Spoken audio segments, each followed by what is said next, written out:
السلام عليكم ورحمة الله وبركاته، ازيكم يا حبايبي؟ عاملين ايه؟ يا رب تكونوا بخير وصحة وسعادة دايما يا رب. فيديو جديد، ولأول مرة تشوفينا اشتركوا في القناة وفعلوا زر الجرس عشان يوصلك كل جديد.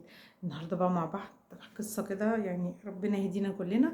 تعالوا بينا نشوف قصة النهاردة أو حكاية النهاردة بتقول ايه. الحكاية معانا النهاردة بيقول: عايز اخد رأيكم اخواتي. أنا كنت تاجر والدنيا كانت ماشية كويس معايا، وبسبب رفع الخامات ورفع الدولار تجارتي يعتبر راحت خالص أو لسه شغال، يدوب أكل وشرب.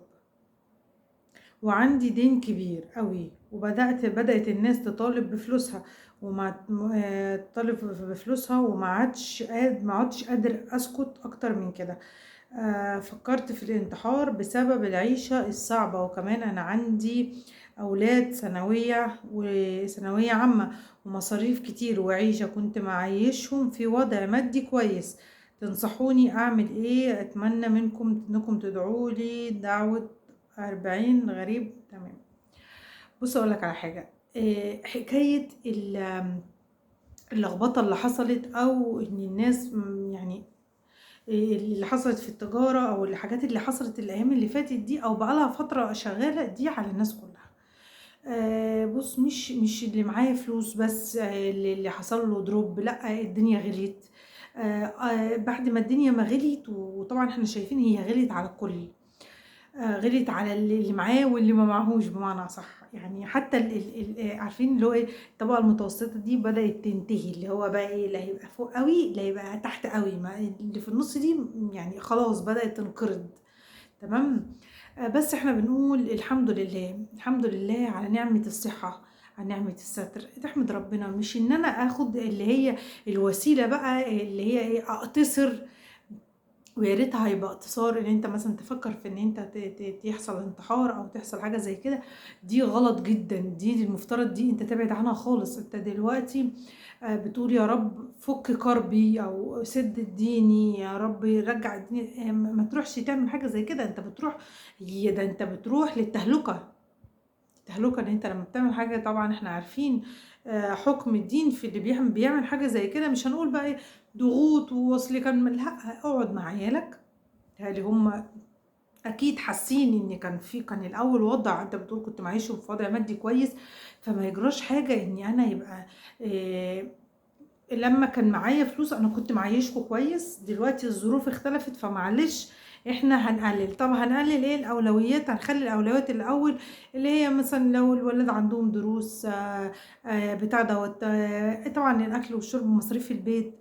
طبعا بس، واشوف بقى الحاجات اللي هي ملهاش يعني مش هقول ملهاش لازمه، هي اكيد مفيش حاجه ملهاش لازمه، بس هقول مثلا ايه، الحاجات اللي مش ضروريه اللي ممكن استغنى عنها. مش هتضرني لو انا استغنيت عنها، اللي هي زي مثلا لو هما مثلا بيروحوا نادي.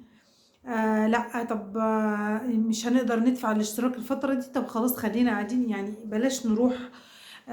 مثلا لو بيشتروا هدوم كتير وهم واخدين على كده، لا خلاص يعني نصبر شوية مع بعض. لازم تقعد مع ولادك وتفهمهم الدنيا ماشية ازاي. انت بتقول ولادك في الثانوية العامة، فبسم الله ما شاء الله كبار، فهيبقى الادراك عندهم، يعني عندهم الوعي، هيقدروا ان هم يعني يقدروا ان هم يستوعبوا اللي بيحصل. ماشي. يقعد معاهم واتكلم وقال لهم والله انا دلوقتي على يدين، واحنا كنا عايشين في عيشة حاجة، ودلوقتي الوضع بقى حاجة تانية وما ينفعش كده. يعني خدهم، يعني هم لو شباب. حضرتك بتقول ولدين، فاكيد هم شباب يعني. يعني كلمهم كانك بتكلم واحد صاحبك، ان انت والله الظروف كانت كذا كذا كذا، بقت الظروف دلوقتي ما تسمحش بقى، مش عارف ايه بقى ايه. احنا هنقلل مثلا، انا عايزكم تقفوا جنبي انتوا ولادي كده. مش انا بقى اروح بقى ايه للطريق السهل، وهو مش سهل، بالعكس ده صعب جدا.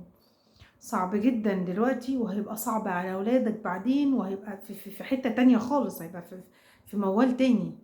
انت لما لا قدر الله الانتحار دوت، طبعا ده بيبقى زي، مش هنقول، بتبقى الناس بقى بتتكلم، وهيبقى لولادك مش كويس.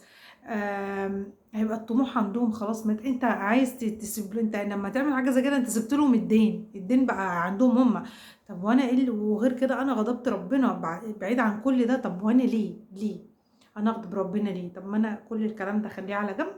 لأ، وأنا باقعد مع ولادي ونقعد كده وأفكّر إحنا ممكن نعمل إيه، طب لو عندكم اقتراحات إحنا ممكن نقترحها، أو فكّروا معايا مش عارف إيه، أبُص ألاقي الموضوع يعني ربنا إن شاء الله آآ فكّها يعني من عنده، وربنا يا رب يفُك كل كرب المسلمين يا رب.